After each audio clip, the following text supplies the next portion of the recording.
Les autorités israéliennes ont interdit à 2 élues américaines d'entrer dans le pays parce qu'elles ont soutenu la campagne de boycott de l'État hébreu.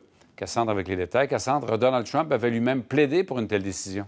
Oui, je vous dirais, Michel, que cette nouvelle fait la une de la grande majorité, si ce n'est pas la totalité des médias américains à l'heure où on se parle, Michel. Action qui vise donc ces 2 femmes. Alors, Ilham Omar et Rachida Tlaib. Voilà, donc 2 membres de l'aile gauche du Parti démocrate américain.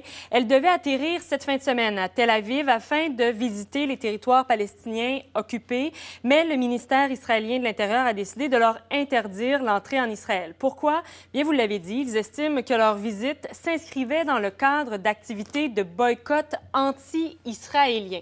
Et comment Donald Trump comment Donald Trump entre en jeu? Eh bien, notamment par ses gazouillis, donc ses commentaires qu'il a publiés sur son fil Twitter. Le plus récent est celui-ci que je vous présente ici à l'écran, donc où on peut lire notamment que les représentants Omar et Tlaib sont le visage du Parti démocrate et ils détestent l'Israël. Donc, première réaction, la plus récente de M. Trump. Et deuxième réaction également, où on peut y lire, je vous fais la traduction, cela montrerait une grande faiblesse si Israël autorisait le représentant Omar et représentante Tlaib à se rendre. Il déteste Israël et tous les peuples juifs et il n'y a rien qui puisse être dit ou fait pour changer d'avis. Le Minnesota et le Michigan auront du mal à les remettre en poste. Ils sont une honte. Il faut dire quand même, Michel, que ces propos, il n'y va pas de la main morte,